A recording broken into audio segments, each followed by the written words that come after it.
En la mañana del 18 de junio de 1860, una mujer se despertó en su propia casa, rodeada de sus 6 hijos.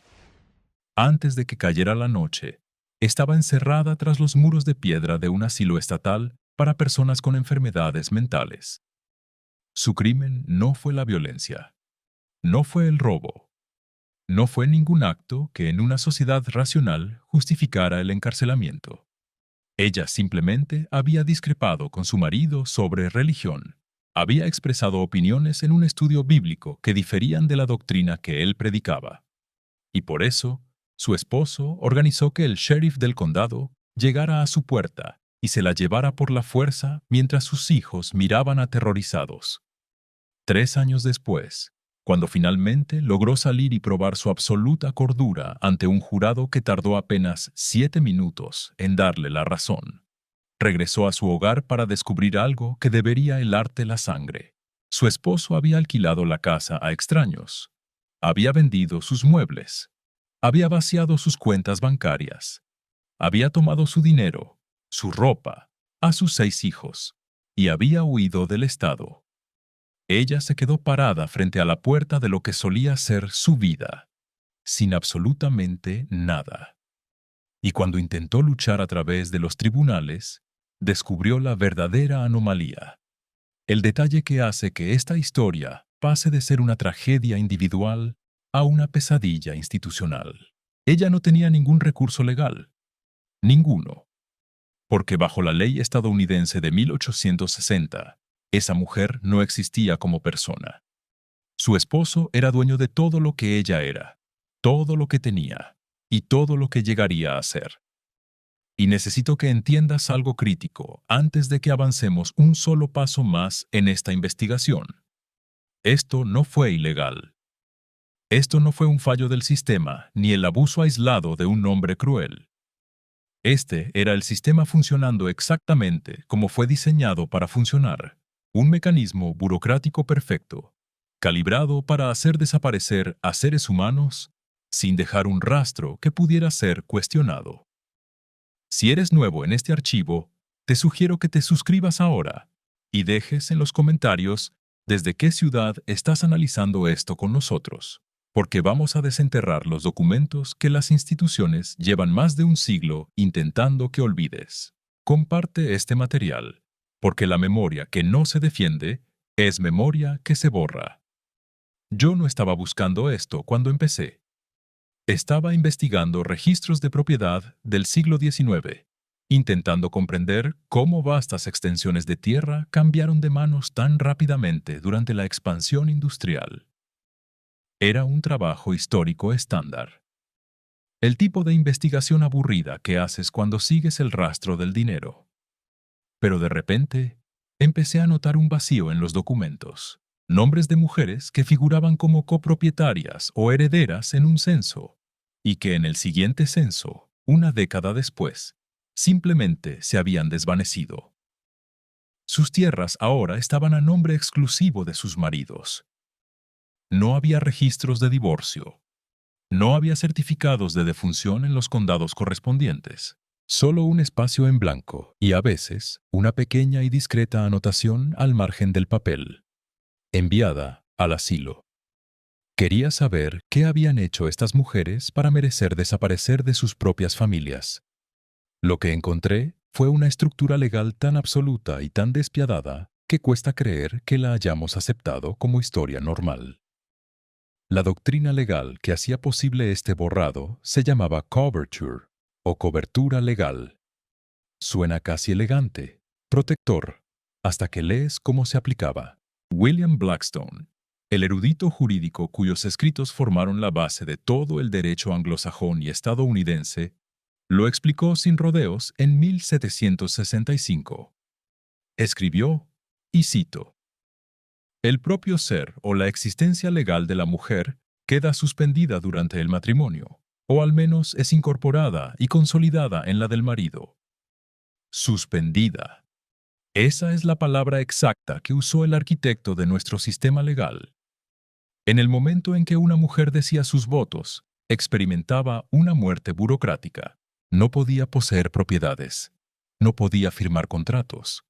No podía conservar los salarios que ella misma ganaba con sus manos. No podía demandar a nadie, ni ser demandada.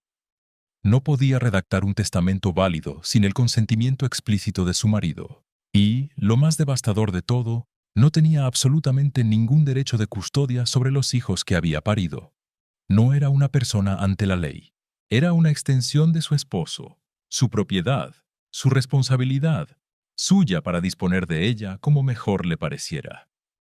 La historia oficial dice que estas leyes existían para proteger a las mujeres, que los asilos eran monumentos a la compasión construidos por una sociedad que finalmente estaba aprendiendo a tratar las enfermedades de la mente. Pero las matemáticas dicen otra cosa. Las matemáticas de la época nos muestran una transferencia de riqueza masiva y silenciosa. En estados como Illinois, en 1851, se aprobó una ley que requería una audiencia pública antes de que cualquier persona pudiera ser internada en el Hospital Estatal para Locos. Una audiencia. Pruebas. Debido proceso. Suena a civilización, ¿verdad? Pero había una excepción redactada en esa misma ley. Una categoría de persona que no recibía estas protecciones. La ley establecía explícitamente que un esposo podía internar a su esposa sin la evidencia de locura requerida en otros casos, sin audiencia pública, sin pruebas médicas independientes, sin que nadie le preguntara a ella su versión de los hechos. Solo bastaba la firma del marido y la de un médico dispuesto a estar de acuerdo. Y adivina qué. Los médicos estaban notablemente dispuestos a estar de acuerdo. En unos minutos entenderás por qué tu propio árbol genealógico tiene un agujero inexplicable. Pero primero necesitas ver cómo operaba la maquinaria por dentro. Fui a buscar los libros de admisión. El Hospital Trans-Allegheny para Insanos en el oeste de Virginia mantuvo registros detallados desde 1864 hasta 1889. Un cuarto de siglo de admisiones documentadas meticulosamente. Este libro de registro no es un mito de Internet. Está archivado hoy en la División de Cultura e Historia de West Virginia. Contiene 125 razones oficiales por las cuales podría ser encerrado tras esos muros de 2 metros de grosor. No son diagnósticos médicos, son las razones literales escritas por los funcionarios. Escucha con atención algunas de ellas. Leer novelas. Pereza, entusiasmo religioso. Política, problemas domésticos. Amor decepcionado. Celos. Afección imaginaria femenina. Derreglo menstrual. Exceso de acción de la mente. Rumor de asesinato o deserción del marido. Y la que me paralizó por completo. La razón escrita en tinta negra sobre papel oficial. Maltrato por parte del marido. Deja que eso se asiente en tu mente por un segundo. Que una mujer estuviera siendo abusada físicamente por el hombre con el que vivía era motivo legal para que ella fuera internada en un manicomio. No era motivo para arrestarlo a él. No era motivo para investigarlo. Era el motivo burocrático perfecto para encarcelarla a ella. Él conservaba la casa. Él conservaba a los niños. Él conservaba las cuentas bancarias. ¿Y ella? Ella desaparecía en el sistema, a veces por unos años, a veces por el resto de su vida, a veces hasta que las condiciones inhumanas, los baños de hielo y el aislamiento realmente terminaban quebrando su mente. Y legalmente, el marido no había hecho nada malo. Había seguido la ley al pie de la letra. Pregúntate esto. ¿A quién beneficia una red legal con definiciones tan amplias? ¿Quién gana cuando una mujer que lee novelas o causa problemas domésticos puede ser extraída de su hogar y separada de sus hijos sin derecho a un abogado? El beneficio siempre apunta a la propiedad y al control. Bajo la ley de coverture, había una pequeña complicación para los maridos ambiciosos. Aunque el marido controlaba todo, la mujer conservaba ciertos derechos residuales sobre bienes raíces que ella hubiera heredado directamente de su familia de sangre. Si el marido quería vender esa tierra específica, necesitaba la firma de su esposa. Era una protección minúscula, pero le daba a ella una fracción de poder de negociación. Pero, ¿qué pasaba si la esposa era declarada legalmente insana? Una persona insana no tiene capacidad para consentir, no tiene capacidad para objetar, no tiene estatus legal. Su propiedad podía ser liquidada, vendida o transferida sin su participación. Su existencia entera podía ser borrada de los registros financieros de la familia con un solo formulario de asilo. No te pido que me creas, te pido que lo verifiques. Ve a los archivos del Estado. Busca las leyes de propiedad de mediados del siglo XIX. Revisa los registros judiciales de transferencias de tierras, donde el tutor legal firma en nombre de una esposa incapacitada. Está todo ahí, a plena vista, catalogado como procedimiento administrativo de rutina. Y aquí es donde esta historia cruza la línea del tiempo y entra directamente en la historia de tu propia familia. Si alguna vez has intentado rastrear a tus antepasados, si alguna vez has pagado una suscripción a uno de esos gigantescos sitios web de genealogía y has empezado a hacer clic hacia atrás en el tiempo, sabes exactamente de lo que estoy hablando. Abuela, bisabuela, tatarabuela, y de repente chocas contra un muro. Un muro de ladrillos burocrático que suele aparecer en la década de 1870 o 1880. Los nombres simplemente se detienen. Los registros se vuelven imposibles de rastrear. La mujer que figuraba en el censo de 1860 ya no está en el de 1870. El esposo aparece casado con otra mujer, o viudo, pero no puedes encontrar la tumba de la primera esposa. No puedes encontrar su certificado de defunción. Los niños crecen creyendo que su madre murió de una fiebre o simplemente se fue. Asumimos que esto es normal, que los registros antiguos se perdían, que el mantenimiento de archivos era deficiente en la frontera. Nos consuelan diciendo que los incendios en los juzgados eran comunes debido a las lámparas de aceite y la construcción de madera. Pero cuando miras los datos, cuando ves que el 40% de los condados de estados enteros perdieron sus registros en incendios, que, según los periódicos de la época, ocurrieron en medio de la noche sin causa aparente, empiezas a dudar de la casualidad. Y cuando conectas esa pérdida de registros locales con el mecanismo de los asilos, el panorama se vuelve siniestro. No es coincidencia. Es un patrón que se repite con una precisión inquietante. Imagina la escala de esto. En 1870, había más de 45,000 personas clasificadas como insanas en instituciones estadounidenses.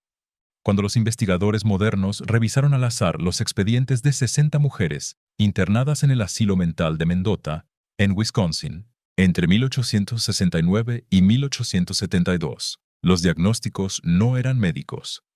Eran un catálogo de la experiencia humana ordinaria y del agotamiento. Insana por problemas domésticos. Insana por esfuerzo excesivo. Insana por el parto. Una mujer fue internada porque fue a la casa de su vecino y usó lenguaje abusivo. Ese fue su delito completo. Otra mujer, de 22 años, fue encerrada por miedo constante a que le hicieran daño a su bebé, semanas después de dar a luz. Hoy sabemos que eso es depresión posparto, una condición tratable y común. En 1869 lo llamaron locura incurable. Y con esa etiqueta, su esposo se quedó con todo. Pero el patrón es aún más vasto y más profundo de lo que parece. Y aquí es donde tenemos que alejar la lente y mirar la década del gran borrado. Porque mientras estas mujeres, estas madres, estaban siendo silenciadas y escondidas detrás de muros de piedra de 2,5 metros de grosor, algo más estaba sucediendo en el país.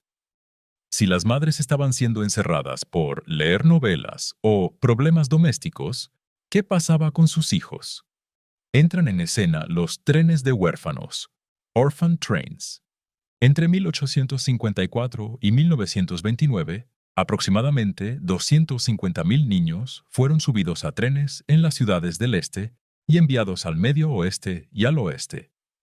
Fueron distribuidos a familias de granjeros que necesitaban mano de obra. Les cambiaron los nombres. Les prohibieron hablar de su pasado. El detalle que la historia oficial siempre omite es este. Investigaciones modernas han demostrado que hasta el 90% de los niños en los orfanatos de esa época tenían al menos un padre vivo. No eran huérfanos. Eran niños de familias pobres, inmigrantes, o hijos de mujeres que habían sido consideradas inconvenientes y procesadas por el sistema. Una madre, encerrada en un asilo por la firma de su marido, perdía a sus hijos.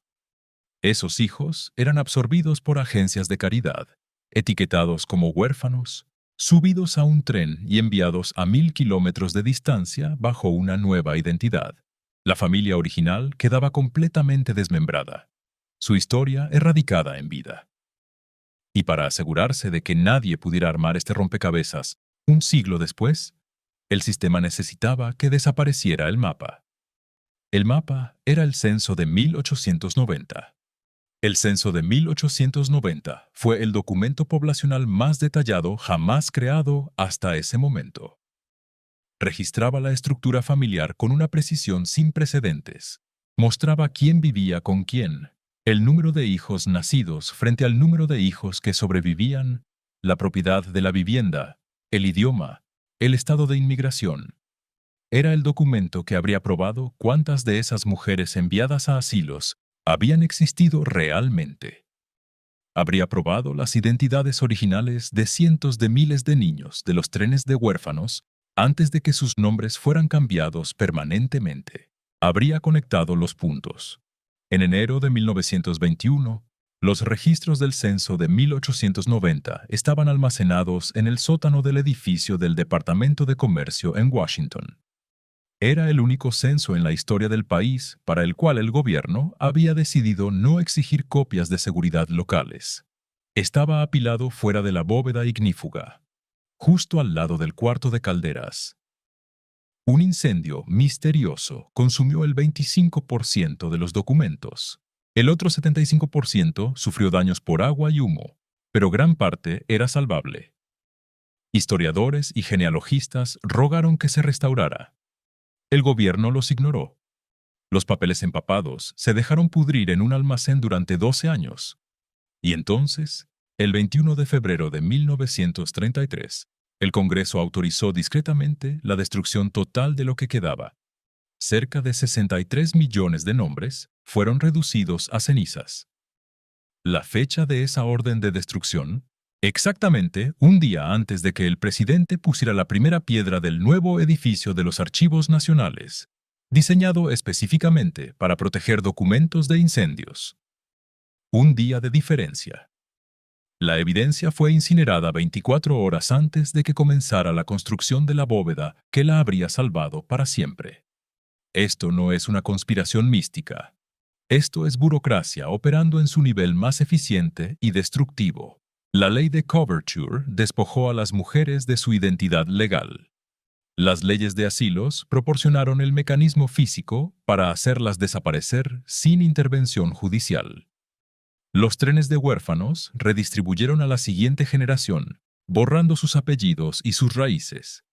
El fuego y la autorización legislativa destruyeron el censo que habría dejado el rastro de papel, y los incendios en los juzgados del condado se encargaron de los registros de tierras locales.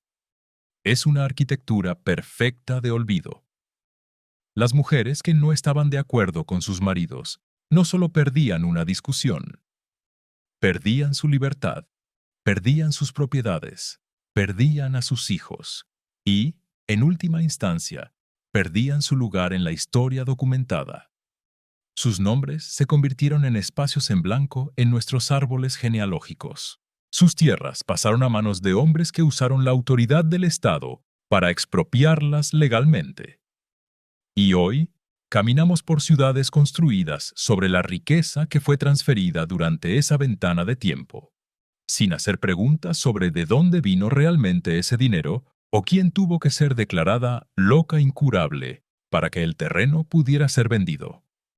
No asumas que tu familia es inmune a esto. Si tu investigación genealógica se detiene abruptamente a finales del siglo XIX, si una bisabuela simplemente desaparece de los registros y el abuelo aparece casado de nuevo con tierras a su nombre, No asumas automáticamente que ella murió de una enfermedad no registrada.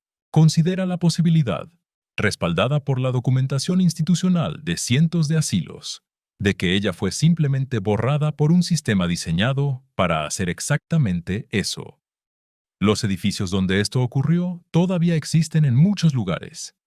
Algunos están abandonados, sus pasillos góticos en ruinas. Otros han sido convertidos en campos de golf, edificios municipales o condominios de lujo. Pero los cimientos recuerdan lo que los archivos fueron obligados a olvidar. Comparte este archivo con cualquiera que esté buscando respuestas en su propia historia familiar. Deja en los comentarios desde dónde estás conectando estas piezas. No podemos salvar a las mujeres que desaparecieron en 1860 con una sola firma, pero podemos negarnos a aceptar la historia oficial que nos dice que su desaparición fue un accidente.